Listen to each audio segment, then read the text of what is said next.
कोई भी यह ध्यान को कर सकता है, स्त्री हो या पुरुष, बालक हो, युवान हो या वृद्ध। ये कोई वृद्ध होकर, रिटायर होकर करने का ध्यान नहीं है। जितना जल्दी ध्यान आ जाएगा, उतना बाकी का जीवन सुंदर बन जाएगा, स्वस्थ बन जाएगा। कभी भी जीवन में कोई भी समस्या हो, अपने सांसों के साथ एक हो जाइए। इतना आसान है हर एक समस्या का हल लाना।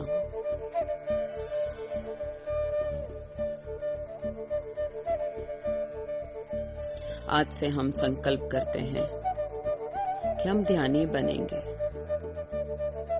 ज्ञानी बनेंगे। आए हैं तो बड़े बड़े काम करेंगे।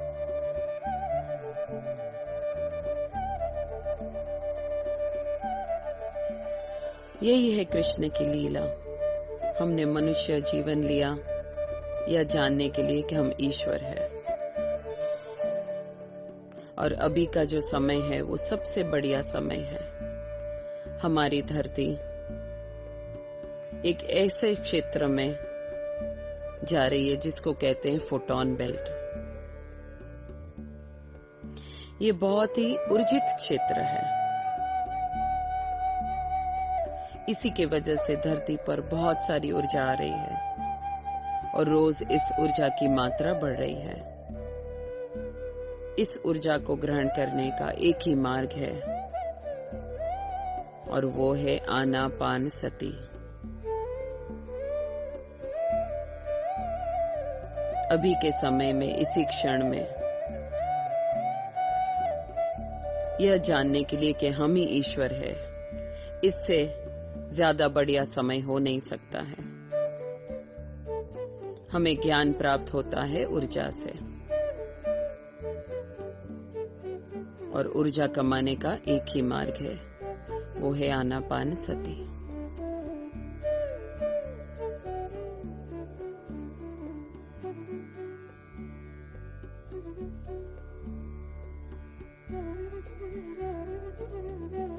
समूह ध्यान 3 गुना ज्यादा शक्तिशाली होता है। पूनम का ध्यान 3 गुना ज्यादा शक्तिशाली होता है। पिरामिड्स का उपयोग करने से भी हमारा ध्यान 3 गुना ज्यादा शक्तिशाली हो जाता है।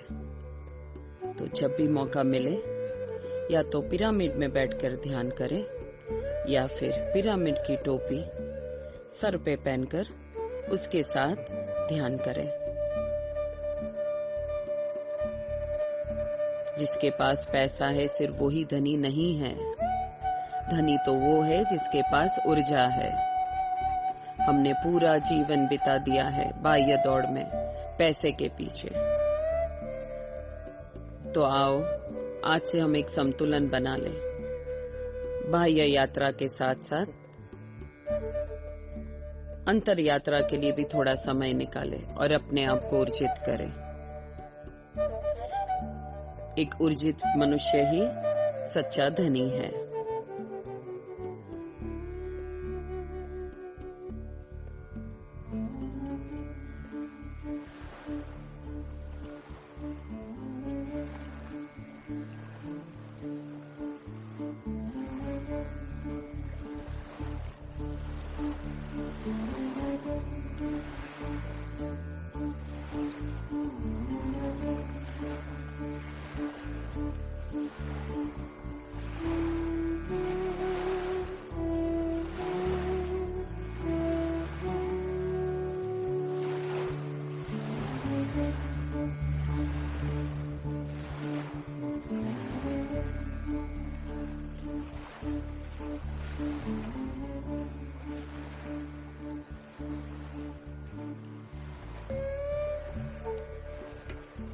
अन्नदान से भी बड़ा है ध्यान का दान। धन के दान से भी बड़ा है ध्यान का दान। तो आओ आज से संकल्प करें कि हम ध्यान करेंगे और दूसरों को भी सिखाएंगे। इससे बड़ा कोई पुण्य नहीं है। बस बार बार अपने ध्यान को अंदर जाती हुई सांस, बाहर आती हुई सांस, इसी के ऊपर केंद्रित करें।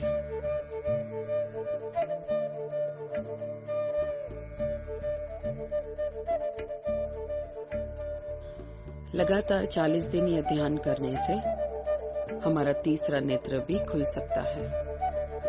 इसके खुलने से हम हमारे पिछले जन्मों को देख पाते हैं, भविष्य को भी हम जान लेते हैं।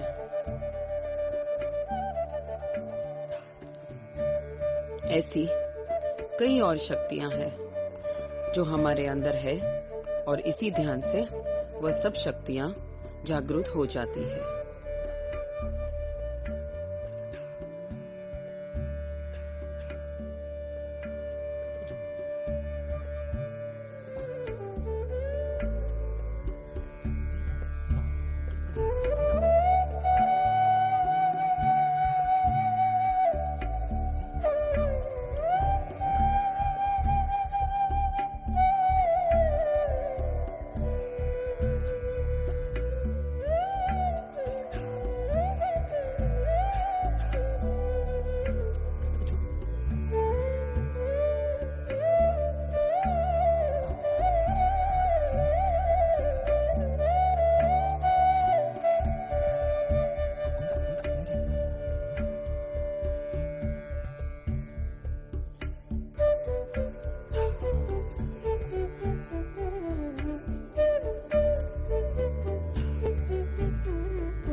लास्ट 5 मिनट्स और अपने सांसों पे ध्यान देते रहेंगे।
लास्ट 2 मिनट्स, आखिरी 2 मिनट और।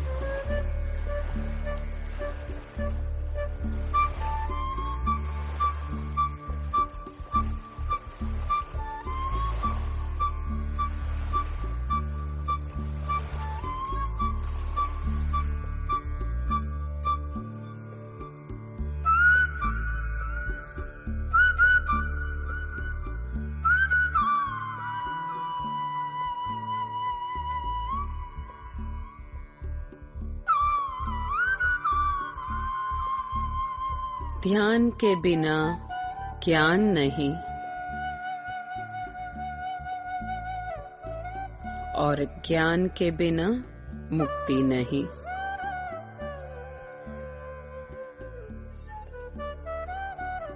ध्यान के बिना जीवन में शांति ही नहीं। तो आओ ध्यान करके ज्ञानी बने, अंतर्यामी बने और जान ले कि हम क्या हैं। पहचान ले कि हम ही ईश्वर हैं और कोई है ही नहीं।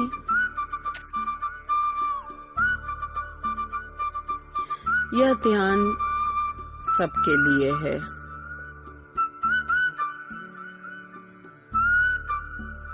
कोई भेदभाव नहीं।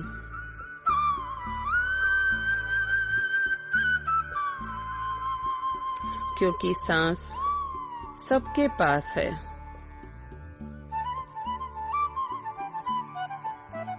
फिर वो हिंदू हो, मुस्लिम हो, पारसी हो, क्रिस्ती हो या किसी भी देश का वासी हो, यह ध्यान हर एक के लिए है।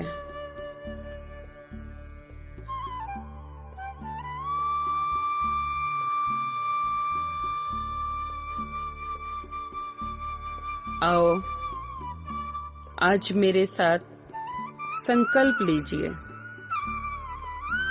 कि हम सब रोज ध्यान करेंगे और इसी धरती को हम स्वर्ग बनाएंगे। ध्यान करके अपने अंतर गुरु को जगाएंगे। अपने दीपक को हम खुद जलाएंगे। यही है भगवान बुद्ध का संदेशा, अप दीपो भव।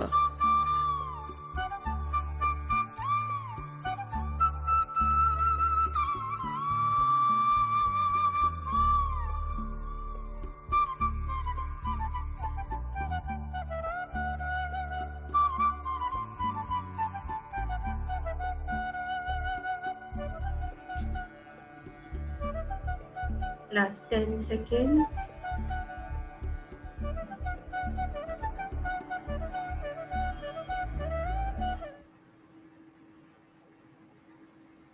अपने आप को फील करेंगे, अपनी बॉडी को महसूस करेंगे।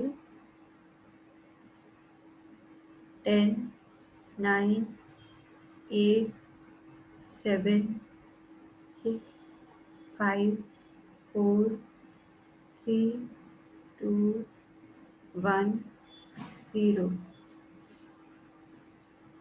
बहुत ही धीमी गति से अपने हाथ खोलते हुए अपनी आंखों पे रखेंगे। 5 सेकंड के लिए। 5, 4, 3, 2, 1, 0। हाथ हटाते हुए आंखें खोलें धीरे से।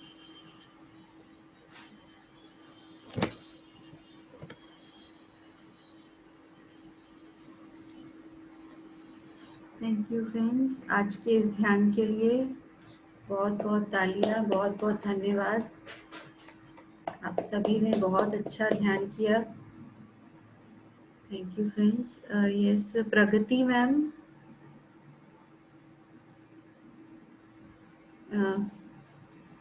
हाँ जी, यस प्रगति मैम, थोड़ा 5 मिनट्स हमारा ध्यान ज़्यादा हुआ आज, क्योंकि हमने 4:47 मतलब थोड़ा 5 मिनट्स लेट चालू किया था। तो फ्रेंड्स, प्रगति मैम आज हमारे साथ जुड़े हैं, तुलसी दल का अध्याय हमें वो करवाएंगे। सो क्लैपिंग फॉर प्रगति मैम, बहुत बहुत धन्यवाद और आपका स्वागत। Yes ma'am. नमस्ते, शुभ प्रभात। बहुत अच्छा ध्यान हुआ सब। विधि जी आवाज आ रही है मेरी? आपकी आवाज आ रही है मैम। बहुत अच्छा ध्यान हुआ सबका, बहुत ऊर्जा थी। ये बिल्कुल मेरा फेवरेट म्यूजिक है।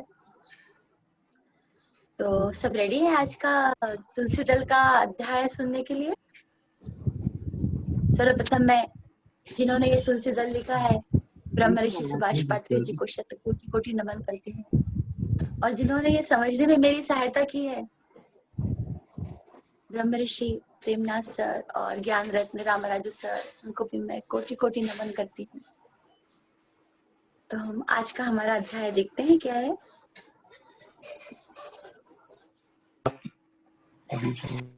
आज का हमारा अध्याय है, यह याचि नोति आचरति आचरति च सह आचार्य। इसका अर्थ उन्होंने लिखा है, गुरुजी ने, आचार्य जो है पहले अनेक गुरुओं से आत्मज्ञान का संग्रह करके उसे अपना स्वभाव अनुभव बनाकर फिर दूसरों से आचरण करवाता है। प्रत्येक व्यक्ति को आचार्य बनना चाहिए। आचार्य बनने के लिए प्रयत्नरत रहना चाहिए और आचार्य बनने तक हमें बार बार आना ही चाहिए, बार बार जन्म लेना ही चाहिए। देखने के लिए तो हमको ये बहुत छोटा सा लगता है, लेकिन समझने के लिए और उसको आचरण में लाने के लिए कई जन्मों की बातें हैं। इसमें हमारे पूरे आत्मा की विकास की कहानी। अगर हम इस दृष्टि से देखें, शून्य से लेकर आचार्य बनने तक का हमारा विकास कैसे होता है, तो हम देखेंगे कि हम कई जन्मों में अपने मूलाधार चक्र में स्थित होते हैं। निचले चक्रों में मूलाधार, स्वादिष्ठान। उस समय हम नास्तिक होते हैं, भगवान को भी नहीं मानते, हम जन्म मरण को नहीं मानते, सिर्फ अपने भौतिक इसमें ही लगे रहते हैं, भौतिक उन्नति में लगे रहते हैं, खाना पीना सोना, पति पत्नी बच्चे मेरा परिवार, इसी में लगे रहते हैं हम। तो हमारा कई जन्मों तक वही विकास होता है। फिर उसके बाद के कुछ जन्मों में हम ईश्वर को मानने लग जाते हैं, पूजा पाठ करते हैं, कर्म कांड करते हैं, तब हम चक्र तक रहते हैं। फिर हम उससे भी ऊपर बढ़ते हैं। उसके बाद में हम पोथी वगैरह पढ़ने लग जाते हैं, भगवान की स्तुति करने लग जाते हैं, प्रवचन सुनने लग जाते हैं, भजन गाने लग जाते हैं। उस समय तक हमारा विकास विशुद्धि चक्र तक हो गया होता है। फिर उसके कई जन्म उसमें बिताने के बाद में फिर हमारा जन्म आता है, जिसमें हमारे जीवन में ध्यान आता है।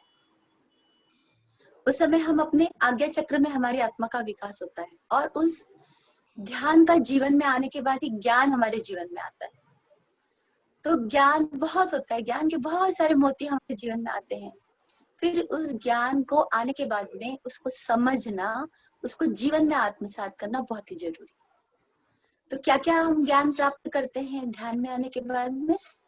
सबसे पहला हमको ये आत्मज्ञान मिलता है कि हम शरीर नहीं, हम आत्मा है। तो हम सुन तो लेते हैं, सबसे गुरुओं से हम सुन लेते हैं, हमारे गुरु हमें बताते हैं कि हम शरीर नहीं, हम आत्मा है। लेकिन हम आत्मा है समझना और वैसे ही जीना बहुत ही कठिन है, क्योंकि हम शरीर लेवल पर ही रहते हैं, शरीर को ही हम समझ रहे होते हैं, अपने भौतिक इसमें रहते हैं। हाथ में दर्द है, पैर में दर्द है, पेट में दर्द है, ये बीमारी आ गई है, वो बीमारी आ गई है, हम इसी में लगे रहते हैं। ये पुरुष है, हम स्त्री है, ये सब, क्योंकि आत्मा का तो कोई लिंग नहीं होता। ना आत्मा को कुछ दुखता है, ना आत्मा को कोई काट सकता है, ना उसको कोई जला सकता है, कुछ भी नहीं कर सकता, उसकी मृत्यु भी नहीं है। लेकिन हम खुद को शरीर ही समझ रहे होते हैं, हम आत्मा समझते ही नहीं है। वो समझने के लिए भी हमको कई जन्म लेने पड़ते हैं, तब हमको समझ में आता है कि हम शरीर नहीं, हम आत्मा है। फिर दूसरा और हम एक सीखते हैं कि ये जो जीवन है ये हमारा ही चुना हुआ है। इस जीवन में जो भी है, जो भी कठिनाई है, परिस्थितियां, हमारा जो रोल है, वो सब कुछ हमने ही चुना है। अपना ही अनुभव लेने के लिए हम इस पृथ्वी पर आते हैं, क्योंकि बहुत सारे अनुभव हमें लेने पड़ते हैं। तो एक ही जन्म में सब अनुभव नहीं ले सकते, तो किसी जन्म में हम 2 अनुभव, 4 अनुभव, 6 अनुभव ऐसे लेने के लिए आते हैं। इसलिए हम देखते हैं कि कुछ लोगों की जीवन बहुत कठिनाइयों से भरा होता है, बार बार उनके जीवन में चैलेंज आते हैं और उनको उन कठिनाइयों से गुजरना पड़ता है। दुख सुख उनका बराबर लगा ही रहता है पूरे जीवन पर्यंत। तो कुछ लोगों के जीवन में शुरुआती दौर में दुख होता है, फिर सुख आ जाते हैं। कुछ में शुरुआती दौर में सुख रहता है, बाद में दुख आते हैं। ऐसे सबका जीवन अलग अलग होता है और सबने उसके रास्ते वो चुना हुआ होता है। लेकिन हमको नहीं समझता है वो बात कि ये सब हमने ही चुना हुआ है। और जब हम ज्ञान में आते हैं, ध्यान में, तब हमको ये ज्ञान मिलता है कि ये सब हमारा ही चुना हुआ है। तब ज्ञान आने के बाद भी उसको समझने में हमको बहुत टाइम लगता है। एक एक समझने के लिए हमको उसके लिए भी कई जन्म बिताने पड़ते हैं। ऐसे ही बहुत समय हमारा निकल जाता है। जैसे एक छोटा सा और पॉइंट है, निस्वार्थ प्रेम करना। हम सीख लेते हैं कि सबसे हमको अनकंडीशनल लव करना है, लेकिन सुनने के लिए बहुत सरल है, लेकिन करने के लिए बहुत ही कठिन है अनकंडीशनल लव। हम अपने रोजमर्रा के भी जीवन में देखते हैं, हम पति पत्नी बोल तो देंगे हम आपस में कि हम, पत्नी बोल देगी पति के लिए कि मैं तो मेरे पति से बहुत प्यार करती हूँ, चाहे कुछ भी हो जाए मेरा उनके ऊपर बहुत प्यार है। लेकिन थोड़ा सा पति शराब पी के आ गया तो क्या होगा? गुस्सा होने लग जाएगा, नफरत आने लग जाएगी। अरे ये मेरा पति शराब पी के आता है, मुझे ऐसा नहीं चाहिए। यह मुझसे झगड़ा करता है, मुझे ऐसा पति नहीं चाहिए। मैं ही हूँ इसीलिए इनके साथ निभा रही हूँ, दूसरी कोई होती तो कब का छोड़ के चली जाती है। तो हमेशा का डायलॉग है सब स्त्रियों का। तो और इतना भी सहन कर लिया, समझो कि ठीक है चलो शराब पी के आ गया है, झगड़ा कर रहा है, तो हमें कुछ नहीं, हम तो तब भी उससे प्यार करते हैं। अगर वो किसी दूसरी स्त्री को ले आता है घर, तो तब भी क्या हम उससे प्यार कर सकेंगे? उतना नहीं कर सकेंगे हम। ये सब सिर्फ कहने की बातें है कि अनकंडीशनल लव हम करेंगे। बहुत ही कठिन होता है सब परिस्थितियों में ऐसा निस्वार्थ प्रेम करना। इसलिए पात्री जी ने यहाँ इस पॉइंट को हटा दिया है और उन्होंने इस निस्वार्थ प्रेम की जगह इन्होंने दोस्ती को रखा है, क्योंकि दोस्ती में सब कुछ जायज है, तो उन्होंने उसको दोस्ती कहा है। फिर एक पॉइंट हम और लेते हैं इसके बाद में वर्तमान समय में रहना। ये भी बहुत ही इम्पोर्टेंट है क्योंकि हमारा मन भटक भटक जाता है, हम भूतकाल में जाते रहते हैं हमेशा। और भूतकाल में भी हम किन बातों की तरफ ज्यादा जाते हैं कि जो कि अप्रिय रहता है, अप्रिय हमारे साथ घटा होता है, वहीं पर हम बार बार जाते हैं। हमारा मन वहां जाता रहता है और हम दुखी रहते हैं। ज्ञान तो यह है कि वर्तमान में ही रहना है, जो जैसा है आज कैसा है वो देख के उसके हिसाब से हमको आज खुशी खुशी रहना है। लेकिन हम बार बार हट के भूतकाल में जाते रहते हैं या कभी कभी भविष्य काल में जाते रहते हैं और भविष्य की चिंताओं में चिंतित होते रहते हैं। तो ये वर्तमान में भी रहना हमारे लिए बहुत इंपॉर्टेंट है। नेक्स्ट पॉइंट अगर हम ये ले कि जो भी परिस्थितियां हैं जैसी भी है उसको साक्षी भाव से देखना, तो ये भी सुनने में तो बहुत ही सरल लगता है, लेकिन करने में ये भी बहुत ही कठिन है। साक्षी भाव से हर चीज को देखते रहना, जो भी परिस्थितियां आ रही है। हमारा व्यापार डूब गया है, कोई बात नहीं, डूब गया तो डूब गया, ये तो शायद हमारी ही प्लानिंग होगी, ऐसा सोचना। हमारी नौकरी छूट गई है, कोई बात नहीं। हमारे किसी परिवार में मृत्यु हो गई है, कोई बात नहीं, ये तो सब हमारी ही प्लानिंग थी। हत्या हो गई है हमारे किसी की, हमारे पर रेप हो गया है, कुछ भी हो गया है, तो ये सोचना कि ये तो सब हमने ही अनुभव के लिए प्लानिंग किया था। ये जो भी परिस्थितियां है इसको बस देखते रहना है, क्योंकि यही ज्ञान है। तो ये कहना तो बहुत सरल है, लेकिन ये सब करना बहुत ही कठिन है, जीवन में उतारना बहुत कठिन है। सहन के साथ रहना, सहनशीलता से रहना, ये भी बोलना बहुत सरल है, लेकिन हमारा पेशेंस कभी ना कभी टूट ही जाता है किसी न किसी बात से। बहुत समय तक हमारा पेशेंस रहता है, लेकिन कभी ना कभी टूट ही जाता है हमारा पेशेंस। इस एक एक चीज को समझने के लिए, उसको जीवन में उतारने के लिए हमको कई जन्म लग जाते हैं। कोई भी एक चीज को यदि हम ले तो एक जीवन में हम उसका 0.2%, 5% ही अपने जीवन में उतार पाते हैं। हमें हमेशा कोशिश करते रहनी चाहिए कि उन बातों को हम अपने जीवन में उतार लें। सच्चा आचार्य कौन होता है? जो कि इन सब बातों को अपने जीवन में आत्मसात करे पहले, उसके बाद वो लोगों को सिखाए। जैसे कि हम बच्चों को सिखा देते हैं कि झूठ नहीं बोलना चाहिए, हमेशा सच बोलना चाहिए, और फिर हम ही बच्चों को बुलवाते हैं, कोई आ जाता है बाहर तो कह दो कि मम्मी घर में नहीं है या पापा घर में नहीं है, तो हम खुद ही झूठ बोल रहे होते हैं, तो फिर हमारे सिखाने का फिर वो प्रभाव भी नहीं पड़ता है। ऐसे तो कोई भी चीज है, जो भी हम ये पॉइंट है, जो हम ज्ञान लेते हैं ध्यान के माध्यम से, उसको हमको पहले अपने जीवन में उतारना चाहिए। तो हम पहुंचे थे यहाँ पर अपने आज्ञा चक्र तक, जब तक कि हम ध्यान में आते हैं और ये ज्ञान हमको प्राप्त होता है। इन सब ज्ञान को प्राप्त करने के बाद में, उसको आत्मसात करने के बाद में, एक सबसे महत्वपूर्ण पॉइंट है इसका कि सत्य में रहना, सत्य के साथ रहना। वो क्या होता है सत्य के साथ रहना? कि जो भी है परिस्थितियां, जैसी भी है परिस्थितियां, उसको स्वीकार कर लेना और ये समझना कि यही सत्य है। क्यों? क्योंकि इन सबका प्लानिंग हमने ही किया है। जो भी परिस्थितियां हमारे जीवन में आ रही, अनुभव जीवन में आ रहे, घटनाएं हमारे जीवन में आ रही, उन सबका चुनाव हमने ही किया है। हमें फ्री विल मिला था जब हम ऊपर लोकों में थे और नीचे हमें जन्म लेना था, तो इस जन्म के लिए भी हमें फ्री विल मिला हुआ था कि आपको इस जन्म में किन किन चुनौतियों का सामना करना है, क्या क्या अनुभव लिया, तो हमने ही ये चुना हुआ था। लेकिन सत्य में रहना बहुत ही कठिन है। जो भी हमारे आसपास के भी लोग हैं, उनको जज न करते हुए, यदि कोई बहुत शराब पीता है, तो हमें ये समझना चाहिए कि वो उस व्यक्ति ने चुनाव किया है इस जन्म के लिए, कि इस जन्म में मैं ज्यादा शराब पीने का अनुभव लेना चाहता हूँ। यह बहुत गरीब है, तो उसने ये चुनाव किया था कि मुझे बहुत गरीब रहना है इस जीवन में और देखना है कि गरीब बहुत रह के, पैसे न रह के, कुछ नहीं रह के, कैसे जीवन हम बिता सकते हैं। ऐसे ही तो कोई व्यक्ति अंधा है, तो हमको उसके ऊपर तुरंत दया आ जाती है, तो हमको दया नहीं लानी है उसके लिए, क्योंकि उस व्यक्ति ने खुद के लिए वो चुनाव किया हुआ है कि हमको इस जन्म में अंधे का रोल निभाना है। तो ऐसे एक रमन महर्षि का मुझे अचानक किस्सा याद आया कि रमन महर्षि थे, उनके आश्रम में बहुत सारे पशु पक्षी थे। एक हिरन था उनके आश्रम में, उस हिरन से वो बहुत प्यार करते थे। उस हिरन के एक बार वो कहीं से लौट के आए तो हिरन के पाँव में चोट लगी हुई थी और वो लंगड़ा रहा था, तो उनको बहुत दया आ गई और उन्होंने उसके अपने पास में लिया और प्यार से उसके पैर के ऊपर हाथ घुमाने लगे। उनके स्पर्श से वो हिरन ठीक हो गया। बहुत खुशी हुई उनको कि हिरन ठीक हो गया, चलने लग गया है, बहुत खुश हुए। फिर जब वो रात में सोए हुए थे तो उनके सपने में हिरन आया और उस हिरन ने बोला कि ये जो पाँव में चोट लगने का, लंगड़ा के चलने का, ये अनुभव मैंने अपने लिए खुद डिजाइन किया था और वो अनुभव मैं लेना चाहता था, और आपने क्या किया, उसको ठीक करके मेरे अनुभव से मुझे वंचित कर दिया। तो इस सत्य में है ना कि ये जो भी घटनाएं हो रही हैं, जो भी लोग हैं, उनके साथ में जो जो परिस्थितियां हैं, वो सबका चुनाव उन्होंने ही किया है। हमको तो बस देखना है साक्षी भाव से, उसे ही सत्य में रहना कहते हैं, जो कि बहुत ही कठिन है। किसी की वो थोड़ा सा दुखी देखते हैं तो हम तुरंत उसकी सहायता करने चले जाते हैं। किसी को पैसे की प्रॉब्लम है तो पैसे देने लग जाएंगे, किसी को कुछ दुख दर्द है तो हम उसको ठीक करने के लिए चले जाएंगे।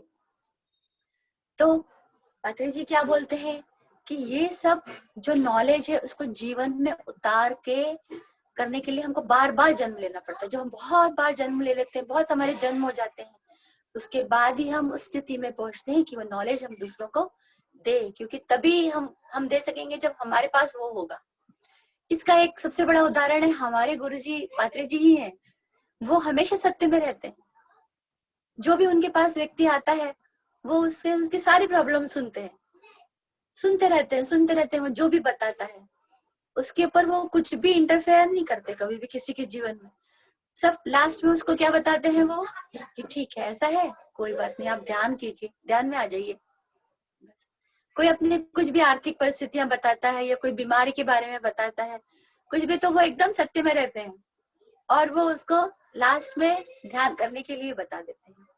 हमको भी ऐसे ही रहना है, ऐसे ही रहने का प्रयत्न करना है, जैसे कि हर जीवन में हमारा और विकास हो सके और एट लास्ट हम अपने गुरु की तरह, वो तो खुद को गुरु भी नहीं कहते, वो तो कहते हैं हमारा श्वास ही हमारा गुरु है, मैं तो सिर्फ आपका मार्गदर्शक हूँ, आपका सखा हूँ, आपका मित्र हूँ। हमको उनके समान ही बनना है, हमको उनका आदर्श रखना है हमारे सामने और उनके समान बनना है। बहुत बहुत धन्यवाद।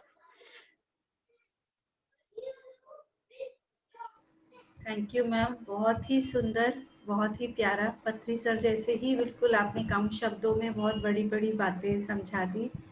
यस फ्रेंड्स, क्वेश्चंस ले लेना मैम अभी 5। हाँ, ये एक्सपीरियंस शेयरिंग या क्वेश्चन जो भी हो। यस, अभी तो 10 मिनट्स है अपने पास।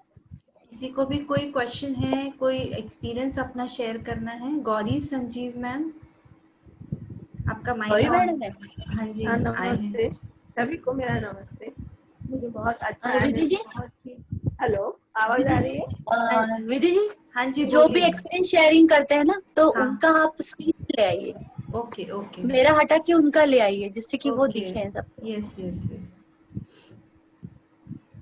ठीक है। अभी गौरी मैम बोलिए। हाँ, थैंक यू मैडम। मेरा सभी को मेरे तरफ से नमस्ते, गुड मॉर्निंग। आज का सेशन बहुत अच्छा हुआ मैडम, एनर्जी भी बहुत अच्छी थी, ध्यान भी बहुत अच्छा हुआ। और प्रगति मैडम ने जो बताया है वो रमन ऋषि का हरिण का वो उदाहरण मुझे बहुत अच्छा लगा। और लगा अपने जीवन में भी हम लोग बहुत कुछ ऐसा करते हैं। तो आज मुझसे जो बड़ी सीख मिली कि नहीं, मुझे भी भक्ति भाव से ही रहना है। जैसे किसी के इसमें इंटरफेयर नहीं करना है, चाहे वो अपना बच्चे हो या अपने परिवार की हो या कोई फ्रेंड हो। ये मैंने बहुत बड़ा आज सीख लिया और उस पर अमल करने की जरूर कोशिश करूंगी। आज का सेशन बहुत हुआ है। प्रगति मैडम का धन्यवाद, विजय मैडम आपको भी धन्यवाद, और सभी मास्टर को मेरा thank you. Thank you ma'am. Yes Sheel ma'am, mic on thank you करके बात। गौरी मैडम, आपने अटेंड किया। Thank you. प्रगति, आवाज आ रही है? आ रही है, आ रही है। जी आ रही है, नमस्ते। ओम नमः शिवाय। सुनो ना, कल शाम का ध्यान करवाए ना आपने कविता चड्डा के ग्रुप में? जी जी, हाँ जी, बोलिए बोलिए। कल का जो आवाज मेरी आवाज आवाज तो कट रही है। हाँ आ रही है। हेलो, हाँ, कल जो आपने ध्यान कराया ना प्रगति मैम चड्डा जी के शाम के ग्रुप में, उसमें मुझे बहुत 6:30-7 बजे तक पता ही नहीं चला कैसे बैठी रही। पूर्वा का फोन आया तब आंख खुली है। पति सर के साथ जगन्नाथ यात्रा पर हम लोग गए थे, वहां के अनुभव आने लग गए थे, कीवी खुल गया था, तीसरा नेत्र। और वहां पत्री सर के साथ जो हमने सागर में स्नान किए थे, वो सारे पहाड़, सागर, नदियां, कल कल करके समुद्र, ऐसे सुंदर अनुभव हुए कल आपके प्रकाश ध्यान में। और पत्री सर बोलते थे सागर के साथ सागर हो जाओ। हमारे साथ सवेरे सारी सात संगत ने स्नान किया था सुबह उठ के सागर में, वही सारे सीन आंखों के सामने आ गए। प्रकाश ध्यान करवाए थे ना, बहुत ही अच्छा। पूरे प्रकाश में हाँ हाँ, चले कल गए करवाए थे थे, ना। प्रकाश ही प्रकाश हो गया था। बहुत आनंद। धन्यवाद जी, बहुत बहुत धन्यवाद आपको। यस सरला मैम। हेलो मुझे। हेलो। यस मैम, सरला मैम। हाँ दीदी, नमस्ते दीदी, आप आए, बहुत अच्छा लगा। बहुत ही अच्छा करे दीदी, आप आए और आप बहुत अच्छे से बोला आपने, बहुत अच्छा लगता है ऐसा। आप बोलते रहते ही ऐसा लगता सुनते रहना बस, बहुत अच्छा लगता। धन्यवाद। आप आइए दीदी, ऐसा हमेशा आते रहिए ऐसा ही। हाँ जी, बिल्कुल बिल्कुल। विनी दीदी को भी बहुत बहुत धन्यवाद, आपको ऐसा बुलाते रहना। थैंक यू हाँ सरला मैम। बिल्कुल, बुलाएंगे और हम आएंगे। Thank you. यस, किसी और को कुछ क्वेश्चन पूछना है, अपना अनुभव शेयर करना है, फ्री होके आप लोग पूछिए फ्रेंड्स। कोई भी इसमें जो भी ध्यान का अनुभव है, कोई भी प्रश्न है तो बात कर सकते हैं। यस, ओप्पो A3 राखी मैम है ना मैम? हेलो। हाँ जी, हेलो। राखी मैम है ना? हाँ जी, हाँ सुनाई दे जी, रहा है? हाँ जी, सुनाई दे रहा है मैम, आप बात कर सकते हैं।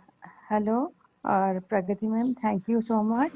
कि आपने इतना अच्छा ध्यान कराया और जो बोला है मैम, पर उससे मुझे ये पूछना था कि फिर अपन क्या किसी को अगर कष्ट में देख रहे हैं तो उसकी मदद ना करें, सिर्फ हम लोग देखते रहे कि ये भी तो ठीक नहीं है ना मैम? प्रकृति मैम, मेरे ख्याल से उनका नेटवर्क चला गया है। हाँ मैम, जैसे बोले ना कि अनुभव लो सिर्फ, और कोई भी प्राणी हो या कोई भी ऐसा दुख में है और अपन एज ह्यूमन बीइंग अगर वैसा देखते रहे तो it is not good.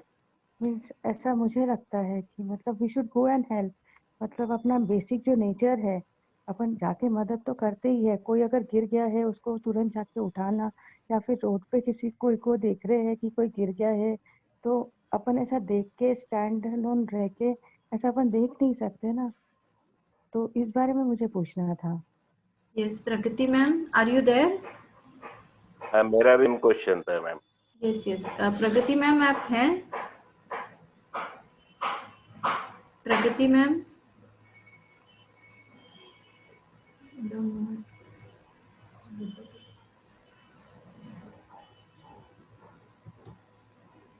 Answer है ना? हेलो, जी मैम। प्रकृति मैम नहीं आए ना? मैं बताती हूँ क्वेश्चन का आंसर। हाँ जी जी। आगे शहजाद, एक मिनट। उठाइए अपना प्रश्न। उनका प्रश्न यही है कि जैसे हम लोग का हेल्पिंग नेचर होता है, तो किसी के दुख को देख के हमें तो ऐसा सिखा, बचपन से ही हम जानते हैं कि कोई अगर प्रॉब्लम में है तो हमें जाके उसकी मदद करना चाहिए। तो जैसे हम अगर साक्षी भाव में रहते हैं तो मतलब ऐसा करके फिर तो हम गलत कर रहे हैं, ऐसी हमारी सोच है अभी तक कि किसी की मदद नहीं करना। आपके जो प्रश्न का उत्तर है ना बहुत ही सहज है। आपकी कोई कष्ट में और आप उसके कष्ट में पहुंचते हो तो ये तो आपका उत्तम कर्म है, पुण्य कर्म है ये आपका, और ये तो करना ही चाहिए। साक्षी भाव में रह के कर्ता अपने आप को नहीं मानना, अपने आप को ये नहीं मानना कि मैं कर रहा हूँ, ये मुझसे मेरी आत्मा करवा रही है, क्योंकि मेरी आत्मा का स्वभाव है परोपकार करना, सबकी हेल्प में रहना, सबकी सहायता में रहना। ये तो सबसे बड़ा गुण है ध्यानियों का। मानव का सबसे बड़ा धर्म यही है कि कोई कष्ट में हो तो तुरंत पहुंच जाओ, तुरंत उसकी पीड़ा को दूर करो। इसको बहुत ही सरल गहराई से विचार करना है मन में, और अपने आप को हमेशा तत्पर रखना है किसी की हेल्प के लिए, पीछे नहीं हटना है बिल्कुल। हमारा जन्म, मनुष्य जन्म हुआ ही परोपकार के लिए है। परमार्थ जैसा कोई कर्म नहीं है, सबसे ऊंचा कर्म है परमार्थ, जो हमें अपनी मंजिल पर ले जाता है। सही, करेक्ट, जी मैम। सही, करेक्ट। परोपकार यही की जो भावना जरूर होना चाहिए। यही आपने जो कहा ये सही में दिस इज अ रियलिटी।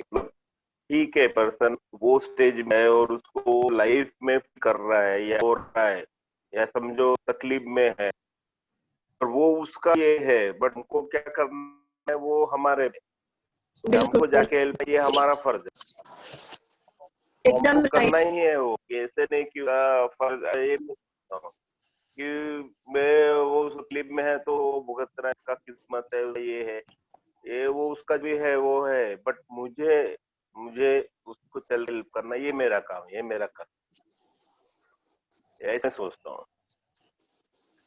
ईश्वर की प्रकृति में हाथ नहीं डालना है, तो ईश्वर की प्रकृति है। अगर किसी को बहुत भयंकर रोग है, बहुत कष्ट में है, पीड़ा में है, उसे बहुत प्यार से ध्यान के लिए समझाना है। ईश्वर की प्रकृति में नहीं हाथ डालना है कि हमें बहुत पहुंचे है, हम मुद्दे को जिंदा कर सकते हैं, नहीं। प्रकृति अपना काम कर रही है, हमें अपना कर्तव्य करना है, हेल्प करना है सामने वाले की। देखो ना करना हो तो एक्सट्रीम में हो तो इम्पॉसिबल है, मेडिकल साइंस में भी हेल्प करना है। फॉर एग्जांपल अभी कोरोना था तो लोगों ने हेल्प किया, जिसने भी किए कि जाके उनको बांटना, ये ना वो करना, that's to be also meaning, मतलब ऐसा नहीं मैं कर रहा हूँ ये कर, या ऑल दैट्स ऑल। और परमारथ बताने के जैसा कोई लिए आदमी कि मैंने किया और वैसे किया, नो। यस, प्रगति मैम भी आ गए हैं।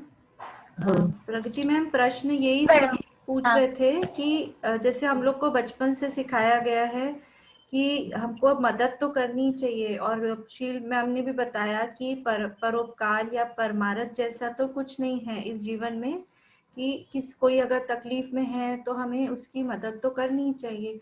लेकिन फिर अगर हम उसकी मदद करते हैं तो हमारा ये कर्म बनता है, और फिर हम साक्षी भाव में देखते रहेंगे तो वो भी तो हमारा ये है कि देख के भी हम उसकी मदद नहीं करें, वो दुख में है फिर भी, तो उसको कैसे हम ले सकते हैं नॉन इंटरफेरेंस को। जैसे कोई हमारा ही कोई तकलीफ में है और अगर हम मदद करने के लिए केपेबल है तो हमें जरूर करना चाहिए, ये तो हमें सिखाया जरूर। गया है।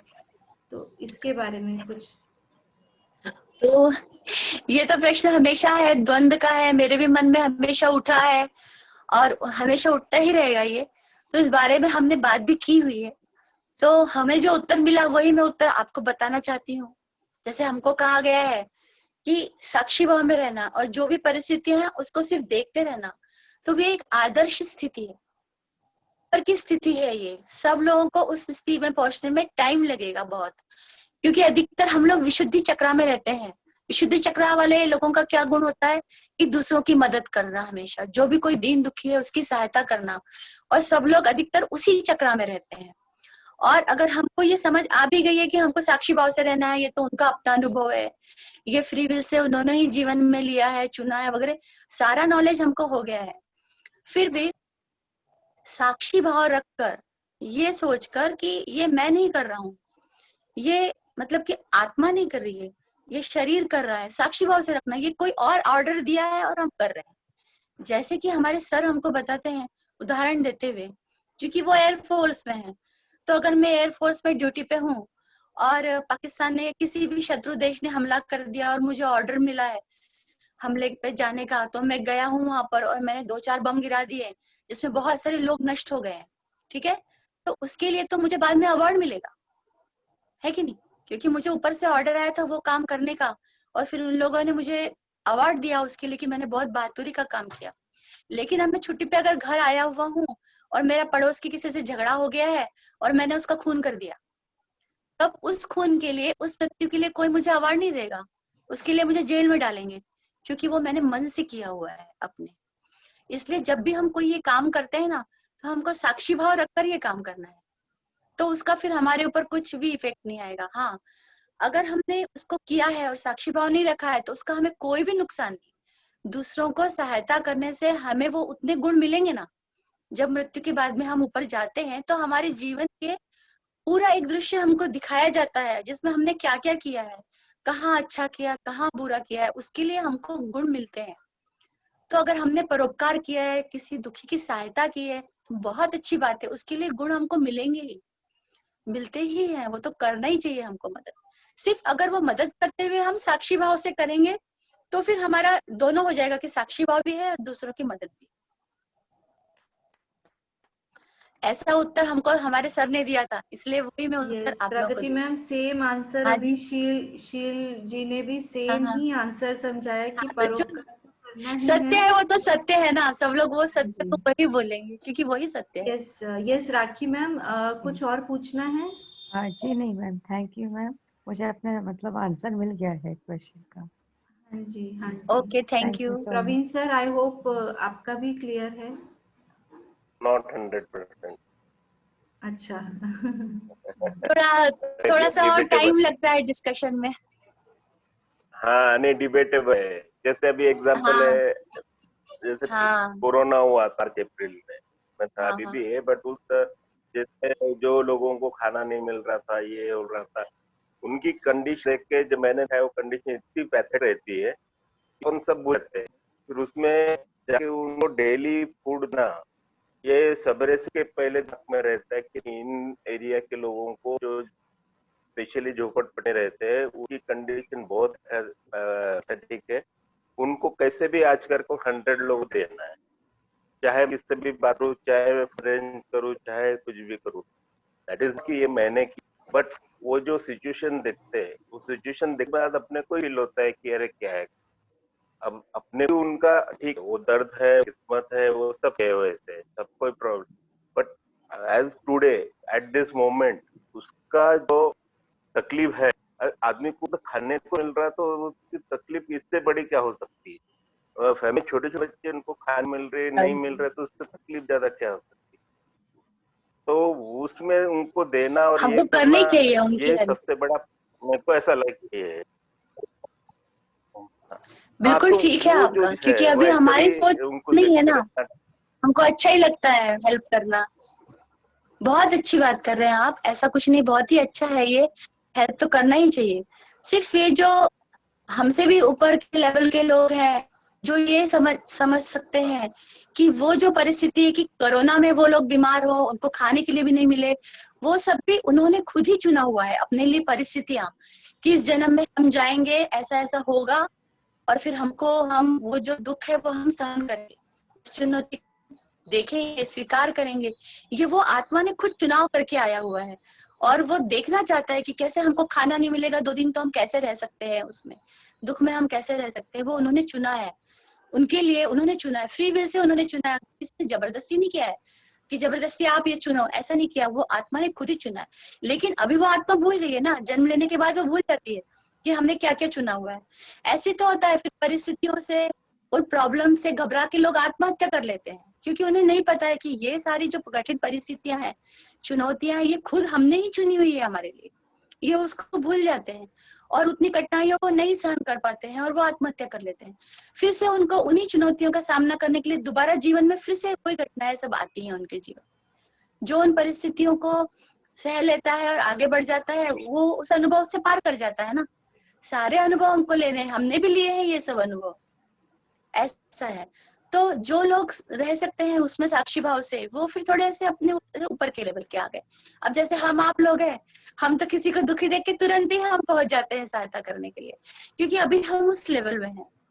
इसलिए तो एक एक बात सीखने के लिए कई कई जन्म हमको लेने पड़ते हैं, बहुत जन्म लेने पड़ते हैं, तब हम वो छोटी छोटी बातों को आत्मसात करते हैं। इसलिए पात्री जी ने कहा है कि बार हमको जन्म लेना पड़ेगा, अगर हमको आचार्य बनना है, हमको सीखना है, और जन्म लेना चाहिए बार बार ये सब सीखने के लिए, क्योंकि अभी तो हम लोग कम ही लेवल के हैं ना, अभी हम उस लेवल के नहीं पहुंचे हैं। इसलिए हम तो दुखी हो जाते हैं किसी को भी दुखी देखकर।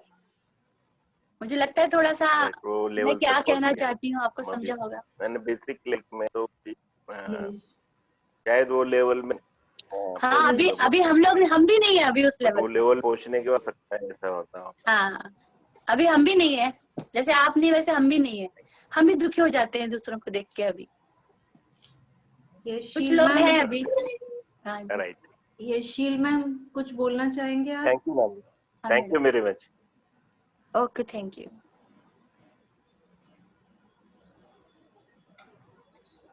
हाँ जी, किसी को और बात करना है?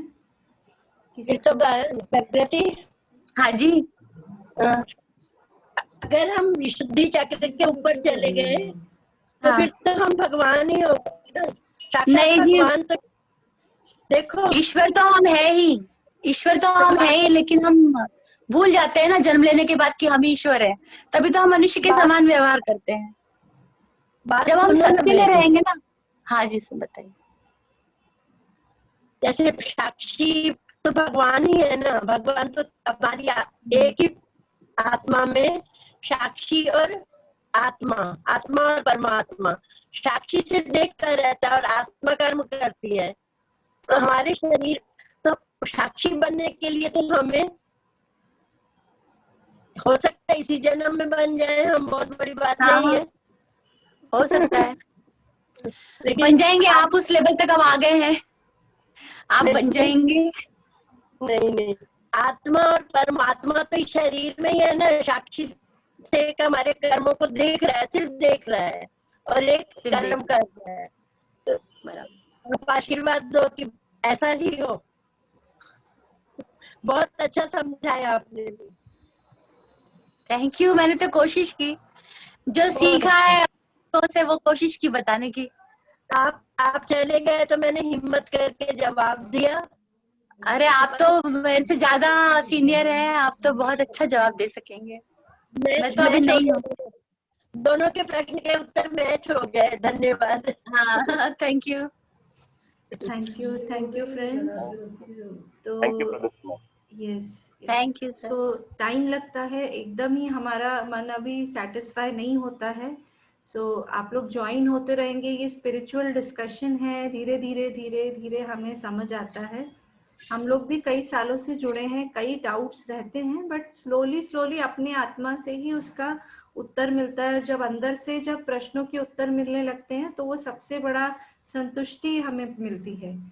सो सीनियर मास्टर मदद तो करते ही हैं हमें आगे बढ़ने के लिए, समझाने के लिए अपने अनुभव से, लेकिन हमें भी ध्यान करते करते अपना खुद का स्वयं का भी अनुभव लेते रहना है। तो उसके लिए यही है कि ध्यान करते रहिए। सो थैंक यू फ्रेंड्स, आज के इस ध्यान के लिए, हमारे सबके खुद के लिए भी बहुत बहुत तालियां। Thank you so much. Thank you Pragati ma'am, thank you शील बुआ, सभी थैंक यू। बहुत बहुत थैंक यू सभी को। सो फ्रेंड्स, Thank टाइम हो you. गया है, आज का ये सेशन हम लोग एंड करते हैं। और हम लोग साथ में रहने ही वाले हैं, तो जो भी डाउट्स और क्वेश्चन होते हैं एक एक करके आप लोग एक सेशन में अगर नहीं पूछ पाए तो दूसरे सेशन में ज़रूर बात कीजिए। Thank you friends, thank you so much. Thank you. Thank you. Thank you. Thank you.